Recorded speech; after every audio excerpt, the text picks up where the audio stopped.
Olá, sentinelas da penumbra. Hoje 3 relatos assustadores vindos de lugares distantes. Um abatedouro perdido no interior paulista, um canavial sufocante na Paraíba e uma história que insiste em reaparecer como cicatriz no tempo. Sejam bem-vindos. Aproveitem para curtir o vídeo e deixar nos comentários qual relato você mais gostou. Vozes no vazio. Histórias e relatos sombrios. Este relato é de João Silva, lenhador de Vila das Sombras, no interior do Amazonas, postado em um fórum especializado de caçadores amazônicos em 2022. Ele descreve detalhadamente sua experiência como trabalhador em uma madeireira remota e clandestina, mas deletou rapidamente a conta após receber respostas agressivas que o chamaram de caçador de cliques mentiroso.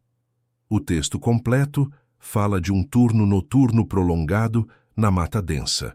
Lá por março de 2022, quando a umidade sufocante da floresta tropical subia como fumaça espessa e o silêncio opressivo era quebrado, apenas pelo zumbido incessante de milhares de insetos, João disse no fórum que precisava urgentemente desabafar com alguém, mas tinha pavor de ser demitido sumariamente se contasse a experiência para qualquer pessoa do trabalho.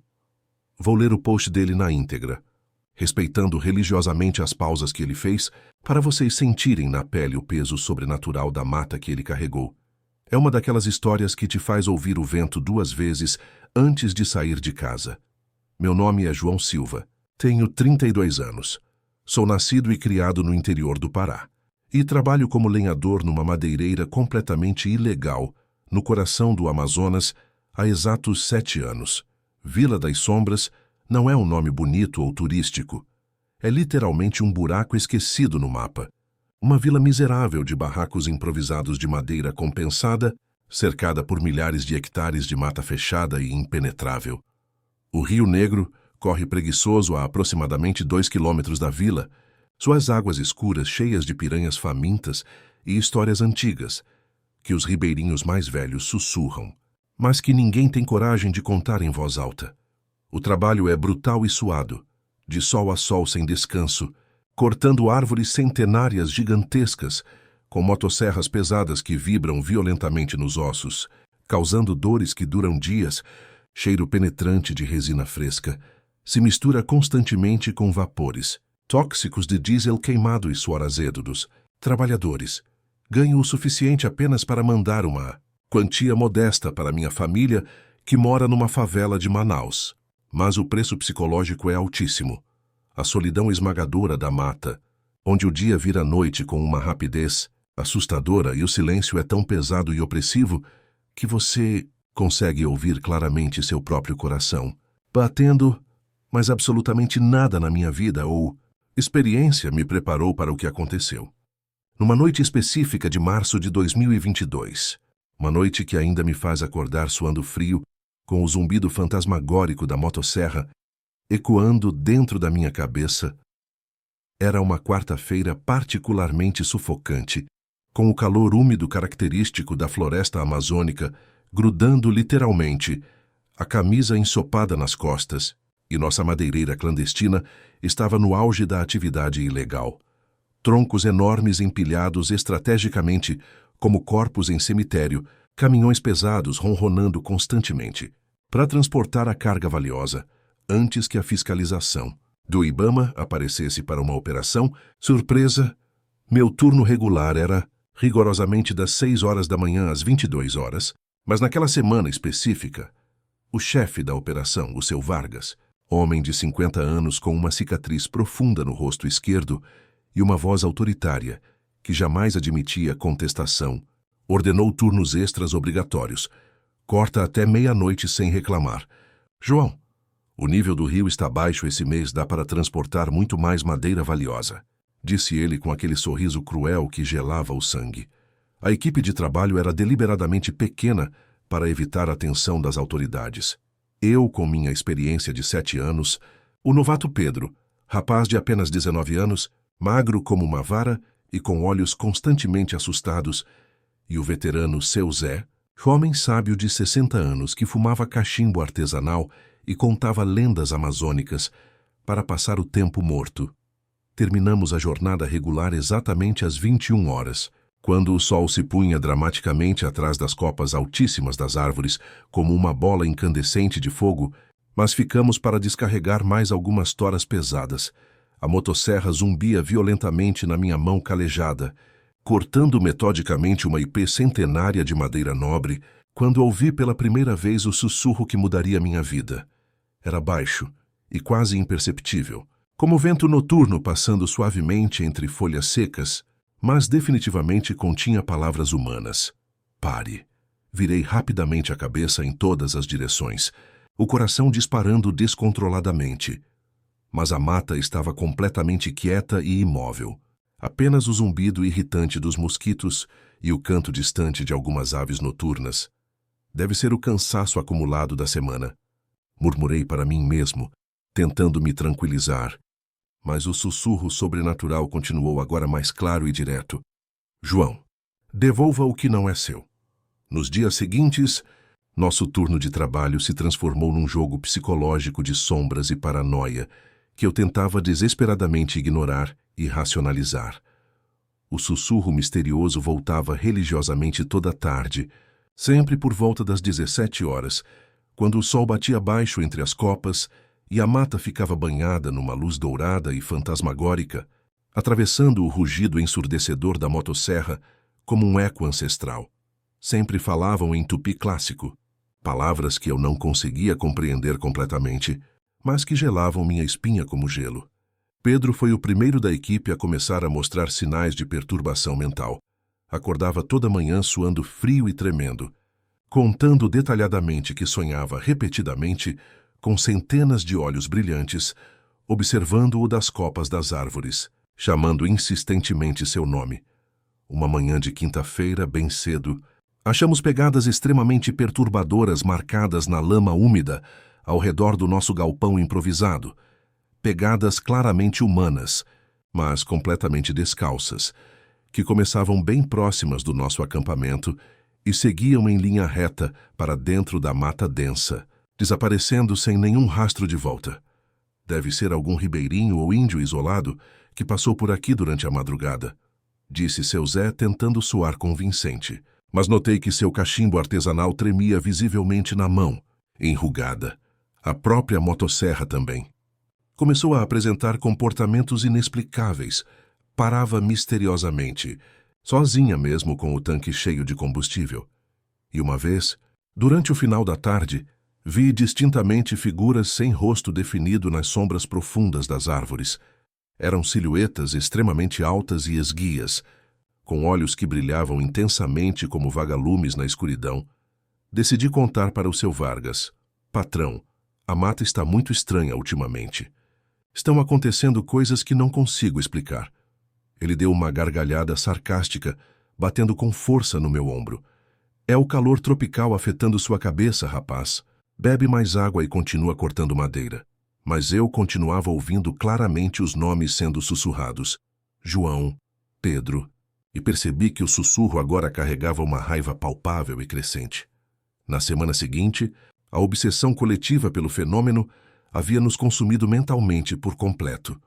Era um sábado de lua cheia, com o satélite iluminando toda a clareira como prata líquida derramada e o silêncio da floresta sendo quebrado apenas pelo rugido distante do rio. Negro e pelos sussurros sobrenaturais que agora vinham, simultaneamente de todas as direções, decidimos montar uma guarda armada no galpão principal, eu segurando a motosserra desligada como arma e Pedro empunhando um facão de cortar mato. Mas os sussurros cresceram dramaticamente em intensidade e clareza. Devolvam imediatamente toda a madeira sagrada, ou levaremos vocês para as profundezas da floresta. A voz falava num português antigo, misturado com dialetos indígenas. Pedro se levantou da posição de guarda com os olhos completamente vidrados, como se estivesse hipnotizado. Eles estão me chamando. Preciso ir com eles. Corri desesperadamente atrás dele, a lama pegajosa grudando pesadamente nas botas de couro. Foi quando vi claramente pela primeira vez as figuras sobrenaturais que nos perseguiam, silhuetas extremamente esguias e etéreas, com pele escura como a noite mais profunda, olhos brilhando com intensidade sobrenatural, como vagalumes gigantes, avançando lentamente em nossa direção. O facão de Pedro cortou violentamente o ar em direção às criaturas, mas elas se dissolveram como fumaça densa, reaparecendo instantaneamente às nossas costas. Seu Zé gritou em pânico total. É o Curupira e seus guerreiros. São os guardiões ancestrais da floresta. A madeireira profanou o território sagrado. As figuras espectrais nos cercaram completamente, sussurrando nomes em tupi ancestral que ecoavam dentro das nossas cabeças. Pedro caiu violentamente de bruços na lama, sendo arrastado por forças invisíveis, como se centenas de mãos sobrenaturais o puxassem para dentro da mata. Gritei em desespero, acendendo todos os sinalizadores de emergência que tínhamos, a luz vermelha intensa, iluminando rostos ancestrais pintados de guerra, e corremos em pânico total para o rio, onde nosso barco chegou por um milagre inexplicável. Na manhã seguinte, desmontamos rapidamente todo o acampamento. O grupo inteiro em estado de choque profundo. Voltamos para Manaus no primeiro transporte disponível, mas descobrimos que a mata havia nos seguido de volta para a civilização. Pedro acordava todas as noites chorando e gritando, contando que via as figuras espectrais aparecendo no espelho do banheiro, e seu Zé encontrou vagalumes estranhos na sua mala de viagem, pequenos olhos humanos miniaturizados que brilhavam no escuro. Procurei orientação de um pajé respeitado em Manaus, que fez repetidamente o sinal da cruz. São os espíritos vingativos dos indígenas massacrados durante décadas pela indústria madeireira ilegal. Eles protegem eternamente a floresta sagrada dos invasores estrangeiros. Tentei desesperadamente esquecer toda a experiência e voltar à vida normal, mas os sussurros voltaram ainda mais intensos no meu apartamento pequeno. Sempre pontualmente às 17 horas. João, devolva tudo o que roubou. Uma noite, acordei e encontrei as mesmas pegadas descalças na varanda do meu apartamento no 3º andar. Fiz uma denúncia detalhada na Polícia Civil, mas os delegados riram da minha cara. História típica de lenhador com febre amazônica e alucinações. Sei que as sombras ancestrais querem muito mais que apenas a devolução da madeira. Nosso grupo se desfez completamente. Pedro desapareceu sem deixar rastro, e a floresta continua me chamando todas as noites de lua cheia. Se você trabalha na mata amazônica, principalmente em atividades ilegais, tenha extremo cuidado com os sussurros que vêm das árvores. Às vezes, as árvores centenárias guardam muito mais que madeira valiosa. Às vezes, elas guardam espíritos ancestrais que nunca esquecem e jamais perdoam. Este diário pertence a Maria Oliveira, irmã de um trabalhador de abatedouro em Fazenda Nova, interior de São Paulo, enviado através de e-mail completamente anônimo para um blog especializado em histórias reais em 2019. Ela encontrou estes textos perturbadores salvos no laptop pessoal dele após seu desaparecimento misterioso e pediu especificamente para publicar sem mencionar nomes verdadeiros, temendo represálias tanto da família quanto do patrão da empresa. O diário completo fala de turnos noturnos extenuantes no abatedouro municipal, lá por novembro de 2019, quando o cheiro nauseante de sangue fresco grudava permanentemente nas roupas de trabalho, e o gado mugia desesperadamente, como almas penadas condenadas. O irmão, José, de 28 anos, escreveu os relatos para desabafar sobre experiências inexplicáveis, mas parou de escrever abruptamente sem qualquer explicação. Vou ler os trechos mais impactantes que ela selecionou, respeitando as pausas angustiantes que ele fez nos textos originais, para vocês sentirem o eco fantasmagórico dos ganchos vazios que ele descreveu. É uma daquelas histórias que te faz evitar completamente carnes vermelhas durante a madrugada. Meu nome é José Oliveira, tenho 28 anos, sou solteiro e trabalho como ajudante especializado de açougueiro no abatedouro municipal de Fazenda Nova há exatos 4 anos. A cidade é um ponto microscópico e esquecido no mapa do interior paulista, uma comunidade rural com ruas ainda de terra batida e aproximadamente 2.000 habitantes, onde o cheiro constante de esterco animal e sangue coagulado é considerado o perfume oficial da região. Abatedouro representa o verdadeiro coração econômico da cidade. Um galpão industrial de concreto rachado pelo tempo, com dezenas de ganchos de metal enferrujado pendurados do teto como dentes, ameaçadores de uma boca gigantesca. Som ensurdecedor de mugidos desesperados ecoa constantemente até as casas mais distantes da vizinhança, criando uma sinfonia macabra que embala o sono dos moradores. Ganho um salário modesto, apenas o suficiente para ajudar minha mãe viúva com as contas básicas da casa, mas o preço psicológico que pago é altíssimo. Trabalho exclusivamente no turno da madrugada, das 20 horas às 4 horas da manhã. É durante essas horas malditas que o gado chega em caminhões superlotados e nosso patrão, seu Alfredo, homem de 55 anos com mãos que jamais tremem mesmo nas situações mais brutais, nos ordena a cortar sem parar ou descansar. Confesso que gosto do silêncio pesado que se instala após o término do abate diário, quando finalmente todas as vozes se calam. Mas absolutamente nada na minha experiência de 4 anos me preparou para o que aconteceu numa noite específica de novembro de 2019. Uma noite que ainda me faz acordar em pânico, com o gosto metálico de ferro fresco na boca. Era uma terça-feira particularmente abafada, com o ar úmido característico do fim da primavera paulista, grudando literalmente a camisa de algodão no corpo suado. E nosso abatedouro estava funcionando na capacidade máxima. Dezenas de bois mugiam desesperadamente nos currais superlotados, enquanto o som metálico das portas de ferro batendo ecoava como trovões ensurdecedores. Meu turno noturno começava pontualmente às 20 horas, e eu me posicionava estrategicamente na linha principal de corte, ajustando cuidadosamente o avental de borracha manchado de sangue, que pesava nos ombros como uma culpa ancestral. O facão profissional permanecia sempre afiado na bainha de couro que carregava na cintura. Equipe noturna era deliberadamente pequena para cortar custos. Eu, com minha experiência acumulada, o veterano seu Manuel, homem calejado de 60 anos que cortava carne metodicamente, sem sequer olhar para as carcaças, e a novata Rita, moça de apenas 22 anos com olhos constantemente assustados pela violência do trabalho. Processamos as primeiras carcaças seguindo a rotina estabelecida. Cortes cirúrgicos precisos, ganchos de metal rangendo sob o peso, e o piso industrial constantemente escorregadio de vísceras e fluidos corporais. Mas exatamente às 23 horas, algo mudou drasticamente no ambiente. O mugido constante dos animais parou abruptamente. Não era o silêncio normal causado por fome ou medo, mas um gemido baixo e melancólico, como se todo o gado estivesse chorando em uníssono. Virei imediatamente para o seu Manuel. O senhor está ouvindo essa mudança no som? Ele deu uma risada cansada, limpando metodicamente a lâmina ensanguentada do facão. É apenas o vento noturno passando pelas frestas, rapaz. Para com essa bobagem e foca no trabalho. Mas o gemido sobrenatural continuou, parecendo vir especificamente dos ganchos vazios que balançavam no ar, e foi quando vi pela primeira vez uma sombra se movendo.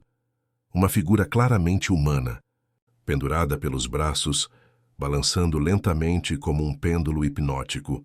Nos dias seguintes, nosso turno noturno se transformou num ritual macabro de sombras que eu tentava desesperadamente ignorar e racionalizar. O gemido fantasmagórico voltava religiosamente toda noite, sempre por volta das 23h30, quando as lâmpadas fluorescentes começavam a piscar defeituosas e o abatedouro ficava mergulhado num silêncio opressivo. O único som audível era o gotejar constante e ritmado do sangue fresco escorrendo pelos ralos de metal, sempre o mesmo tom melancólico, mas agora conseguia distinguir vozes humanas misturadas ao som. José, por favor, me solta daqui. Era meu nome sendo sussurrado, como se as entidades soubessem exatamente quem eu era. Uma das vozes era particularmente rouca, claramente masculina, implorando desesperadamente: corta essas cordas que me prendem, liberta minha alma. Enviei o seu Manuel para inspecionar minuciosamente todos os ganchos, mas ele sempre voltava visivelmente pálido. Não encontrei absolutamente nada. José, Deve ser só vento mesmo. Mas eu continuava vendo distintamente as sombras espectrais, figuras humanas penduradas pelos pulsos, com olhos que brilhavam sobrenaturalmente na escuridão total. Uma noite específica, meu facão escorregou misteriosamente da minha mão suada, caindo com estrondo bem próximo de um gancho que balançava completamente sozinho. Decidi contar minha experiência para o patrão Alfredo. Seu Alfredo, este abatedouro está apresentando fenômenos muito estranhos ultimamente. Ele deu uma gargalhada sarcástica, batendo com força no meu ombro. Isso é apenas cansaço acumulado. José, bebe mais água gelada e continua cortando carne. Mas eu continuava ouvindo claramente nossos nomes sendo sussurrados. José, Rita. E percebi que o gemido agora carregava uma raiva palpável e crescente. Na semana seguinte, a obsessão coletiva pelos fenômenos sobrenaturais havia nos consumido mentalmente por completo. Era um sábado de lua cheia, com o satélite iluminando dramaticamente todo o galpão através das janelas sujas de gordura e o silêncio da madrugada sendo quebrado apenas pelo gotejar, hipnótico dos ralos e pelos gemidos que agora vinham simultaneamente de todas as direções. Decidimos posicionar estrategicamente uma lanterna potente no centro do galpão, eu empunhando firmemente o facão e Rita segurando o rádio de emergência, mas os gemidos sobrenaturais cresceram dramaticamente em intensidade. Solta-nos desta tortura eterna, corta as correntes que nos prendem. As vozes falavam num português arcaico que eu mal conseguia compreender. Rita se levantou lentamente da posição de vigília, com os olhos completamente vidrados como se estivesse hipnotizada. Eles estão me chamando insistentemente. Preciso ir até eles. Corri desesperadamente atrás dela. O piso industrial escorregadio de sangue coagulado, dificultando meus movimentos, e foi quando vi claramente pela primeira vez as figuras que nos aterrorizavam. Eram silhuetas espectrais de trabalhadores antigos, com pele escura como os escravos do período colonial, olhos brilhando intensamente como carvão em brasa, todos balançando lentamente pendurados nos ganchos. O facão do seu Manuel cortou violentamente o ar em direção às aparições, mas elas se dissolveram instantaneamente como fumaça densa, reaparecendo imediatamente às nossas costas. O patrão Alfredo gritou em pânico do seu escritório. Deve ser o espírito vingativo dos antigos trabalhadores. Guardiões fantasmagóricos dos mortos do abate. As figuras espectrais nos cercaram completamente, gemendo nossos nomes num português antiquíssimo. Rita caiu violentamente no chão, sendo arrastada misteriosamente em direção aos ralos, como se centenas de mãos invisíveis a puxassem para o subsolo. Gritei em desespero total, acendendo meu isqueiro, a luz alaranjada iluminando rostos pintados de guerra que pertenciam a épocas remotas, e corremos em pânico para a saída principal. A porta pesada se abriu por um milagre inexplicável. Na manhã seguinte, desmontamos completamente o turno noturno, todo o grupo em estado de choque psicológico profundo. Voltamos para nossas casas, mas descobrimos rapidamente que o abatedouro havia nos seguido de volta para a vida cotidiana. Rita acordava todas as noites chorando desesperadamente, contando que via as figuras espectrais aparecendo nos espelhos de casa, e seu Manuel encontrou ganchos misteriosos na sua mala de trabalho, pedaços de metal completamente enferrujado que não pertenciam a lugar nenhum. Procurei orientação espiritual do padre da cidade, que fez repetidamente o sinal da cruz. São as almas atormentadas dos escravos que foram abatidos como animais durante o período colonial. Eles protegem eternamente os inocentes da mesma brutalidade. Tentei desesperadamente esquecer toda a experiência, mas os gemidos voltaram ainda mais intensos na minha cama, sempre pontualmente às 23h30. José, corta essas correntes da escravidão. Uma noite, acordei e encontrei um gancho de metal enferrujado pendurado na porta do meu quarto. Fiz uma denúncia completa na delegacia local, mas os policiais riram da minha cara. História típica de açougueiro com febre profissional. Sei que as sombras ancestrais querem muito mais que libertação. Nosso grupo de trabalho se desfez por completo. Rita desapareceu sem deixar rastro, e o abatedouro continua me chamando todas as noites de lua cheia. Se você trabalha na indústria do abate animal, tenha extremo cuidado com os gemidos que vêm dos ganchos vazios. Às vezes, esses ganchos de metal guardam muito mais que carne fresca. Às vezes, eles preservam almas de trabalhadores explorados, que jamais encontraram paz ou justiça. Este depoimento é de Ana Santos, cortadora de cana brava, interior da Paraíba, gravado em vídeo tremido postado no Facebook em 2021, em um grupo fechado local de trabalhadores rurais. Ela gravou sozinha em casa, após uma noite de terror absoluto, o celular claramente tremendo na sua mão nervosa. E o vídeo viralizou rapidamente entre os trabalhadores rurais, antes de ser brutalmente removido pela plataforma por conteúdo sensível e perturbador. Depoimento completo. Fala de turnos extenuantes no corte manual de cana-de-açúcar. Lá por setembro de 2021, quando o sol nordestino queimava impiedosamente a pele dos trabalhadores e o ar ficava denso e sufocante, de poeira vermelha misturada com suor. Ana disse no vídeo que precisava urgentemente contar sua experiência para alguém, mas tinha pavor de perder o emprego se o patrão da usina descobrisse e assistisse ao depoimento. Vou ler a transcrição completa dela na íntegra, respeitando religiosamente as pausas emocionais que ela fez, para vocês sentirem o corte afiado da lâmina que ela descreveu. É uma daquelas histórias que te faz olhar duas vezes para qualquer canavial na estrada. Meu nome é Ana Santos. Tenho 29 anos. Sou mãe solteira de 3 filhos pequenos e trabalho cortando cana-de-açúcar manualmente na região de Canabrava há exatos 8 anos consecutivos.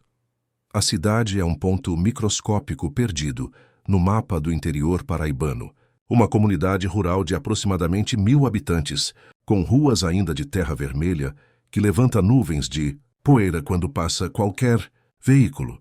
O canavial domina completamente a paisagem. Local. São campos infinitos e ondulantes de cana alta como pessoas adultas, onde o vento constante faz as folhas farfalharem incessantemente, como vozes fantasmagóricas sussurrando segredos.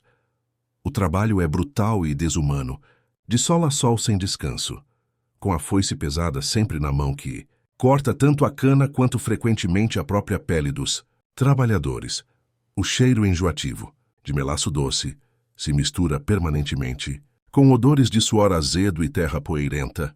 Ganho apenas o suficiente para sustentar precariamente meus 3 filhos e minha mãe idosa que está doente, mas o preço físico e psicológico que pago é altíssimo.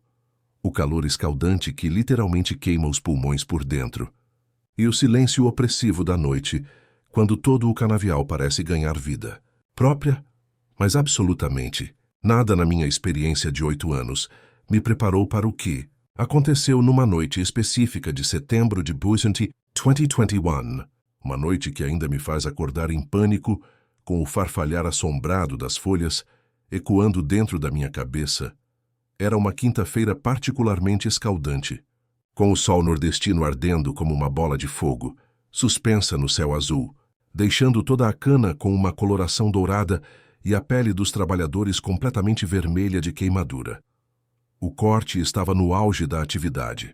Dezenas de foices zumbindo simultaneamente pelo ar, o som metálico e ritmado das lâminas afiadas batendo contra as hastes, croças da cana ecoando pela plantação como um hino macabro do inferno.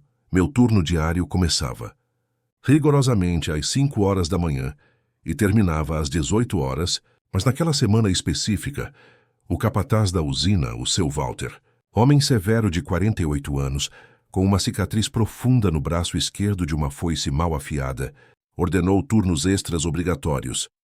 Corta até às 20 horas sem reclamar. Hannah, a safra não pode esperar e temos cotas para cumprir, disse ele com aquela autoridade que não admitia questionamentos. A equipe de trabalhadores era numerosa. Eu, com minha experiência de 8 anos, minha vizinha Rosa, mulher batalhadora de 35 anos e mãe de 4 filhos, e o novato Tiago, rapaz franzino de apenas 20 anos, magro como vara e com olhos constantemente assustados pela intensidade do sol e do trabalho. Terminamos a jornada regular exatamente às 19 horas, Quando o sol se punha dramaticamente atrás dos canaviais infinitos, como uma bola incandescente de sangue, mas ficamos para carregar os pesados feixes de cana cortada. Minha foice zumbia metodicamente na mão calejada, cortando as hastes mais grossas da cana, quando ouvi pela primeira vez o farfalhar que mudaria minha vida. Não era o farfalhar normal e familiar do vento, passando entre as folhas, mas um sussurro distintamente humano. Ana. Era meu nome, claro como cristal. Como se alguém estivesse escondido bem dentro da haste ao meu lado. Virei rapidamente a cabeça em todas as direções, o coração disparando de susto, mas todo o canavial estava completamente quieto e imóvel. Apenas o zumbido monótono e familiar das cigarras. Deve ser o cansaço acumulado da semana, murmurei para mim mesma, tentando me tranquilizar. Mas o sussurro sobrenatural continuou, agora mais claro e direto. Corta a cana, mas devolve o sangue derramado. Nos dias seguintes, nosso turno de trabalho se transformou num ritual alucinante de farfalhares que eu tentava desesperadamente ignorar. O sussurro voltava religiosamente toda a tarde, sempre por volta das 16 horas, quando o sol batia baixo no horizonte e a cana ficava parcialmente sombreada, atravessando o zumbido constante das foices como um eco ancestral. Sempre falava num português arcaico e formal, com palavras que eu não conseguia compreender completamente, mas que gelavam minha espinha como gelo. Rosa foi a primeira da equipe a começar a mostrar sinais preocupantes. Acordava toda manhã suando frio e tremendo, contando detalhadamente que sonhava repetidamente com marcas estranhas aparecendo nas folhas da cana. Chamando insistentemente seu nome, uma manhã de sábado bem cedo, encontramos folhas de cana cortadas com marcas inexplicáveis. Pareciam cicatrizes de chicotes, formando claramente nomes escritos na seiva vermelha que escorria. Deve ser algum tipo de inseto ou praga desconhecida, disse seu Walter tentando soar convincente, mas notei que seu facão tremia visivelmente na mão enrugada. A própria cana também começou a apresentar comportamentos impossíveis de explicar. As hastes mais altas paravam de balançar misteriosamente, mesmo com vento forte, e uma vez durante o final da tarde, vi distintamente figuras humanas se movendo entre as folhas. Eram silhuetas extremamente altas e esguias, com pele escura, como os escravos do período colonial, e olhos que brilhavam sobrenaturalmente mesmo sob a luz intensa do sol. Decidi contar para o seu Walter. Seu Walter, este canavial está apresentando fenômenos muito estranhos. Tem coisas acontecendo que não consigo explicar. Ele deu uma risada forçada, batendo paternalmente no meu ombro. Isso é o calor do sertão afetando sua cabeça. Ana, bebe mais água e continua cortando. Mas eu continuava ouvindo claramente nossos nomes sendo sussurrados. Ana, Rosa, e percebi que o sussurro agora carregava uma raiva ancestral palpável e crescente. Na semana seguinte, a obsessão coletiva pelos fenômenos sobrenaturais havia nos consumido por completo. Era um sábado de lua cheia, com o satélite iluminando todo o canavial, com uma luz prateada e fantasmagórica, e o silêncio da madrugada, sendo quebrado apenas pelo farfalhar constante das folhas e pelos sussurros que agora vinham. Simultaneamente de todas as direções, decidimos posicionar lanternas potentes estrategicamente entre os feixes de cana, eu empunhando firmemente a foice e Rosa segurando o rádio de pilha. Mas os sussurros sobrenaturais cresceram dramaticamente em intensidade e clareza. Devolvam o sangue derramado. Cortem as correntes da escravidão. As vozes falavam num português colonial que eu mal conseguia decifrar. Rosa se levantou lentamente da posição de vigília, com os olhos completamente vidrados como se estivesse em transe profundo. Eles estão me chamando insistentemente. Preciso ir até eles. Corri desesperadamente atrás dela, as folhas afiadas da cana cortando dolorosamente minhas pernas expostas. E foi quando vi claramente pela primeira vez as figuras que nos aterrorizavam. Eram silhuetas espectrais de escravos do período colonial, com pele escura como a noite mais profunda, olhos brilhando intensamente como carvão em brasa, todos avançando lentamente em nossa direção empunhando foices etéreas que brilhavam com luz própria. A foice do seu Walter cortou violentamente o ar em direção às aparições, mas elas se dissolveram instantaneamente como fumaça densa. Reaparecendo imediatamente às nossas costas, o capataz gritou em pânico total. É o espírito do Boitatá, o guardião sobrenatural da cana-de-açúcar. Os escravos ancestrais voltaram para cobrar a dívida histórica. As figuras espectrais nos cercaram completamente, sussurrando nossos nomes num português antiquíssimo que ecoava dentro das nossas cabeças. Rosa caiu violentamente entre as hastes, sendo arrastada misteriosamente pelas folhas, como se centenas de mãos invisíveis a puxassem para dentro da terra.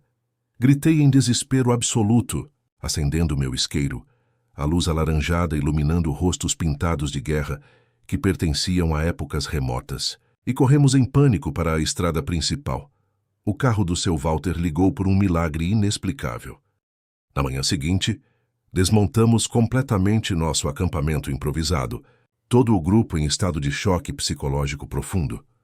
Voltamos para João Pessoa, na primeira condução disponível, mas descobrimos rapidamente que o canavial havia nos seguido de volta para a vida urbana. Rosa acordava todas as noites, chorando desesperadamente e gritando, contando que via as figuras espectrais dos escravos aparecendo repetidamente nos seus sonhos, e seu Walter encontrou folhas de cana misteriosas na sua mala de viagem. Folhas frescas com marcas profundas de chicote que não pertenciam a lugar nenhum. Procurei orientação espiritual de um pajé local respeitado que fez repetidamente o sinal da cruz. São as almas atormentadas dos escravos da cana-de-açúcar. Eles protegem eternamente a terra sagrada de quem corta sem respeito e consciência histórica. Tentei desesperadamente esquecer toda a experiência e voltar ao trabalho normal, mas os farfalhares sobrenaturais voltaram ainda mais intensos na minha casa. Sempre pontualmente às 16 horas. Ana, devolve o que foi roubado. Uma noite, acordei assustada e encontrei uma folha fresca de cana pendurada na porta da frente, com meu nome gravado profundamente na seiva, como uma marca de ferro em brasa. Fiz uma denúncia detalhada na delegacia local, mas os policiais riram da minha cara com desprezo. História típica de cortadora de cana com insolação e alucinações. Sei que as sombras ancestrais querem muito mais que reconhecimento. Nosso grupo de trabalho se desfez completamente. Rosa desapareceu sem deixar rastro, e o canavial continua me chamando insistentemente todas as noites de lua cheia. Se você trabalha cortando cana no interior nordestino, tenha extremo cuidado com os farfalhares que vêm das folhas. Às vezes, essas folhas guardam muito mais que melaço doce. Às vezes, elas preservam a memória e a dor de gerações de escravos, que jamais encontraram justiça ou reparação histórica. Se você sobreviveu a este relato e deseja ouvir outras histórias que habitam a penumbra da realidade, inscreva-se no canal e ative o sino do medo. Há muitas outras portas para serem abertas na escuridão.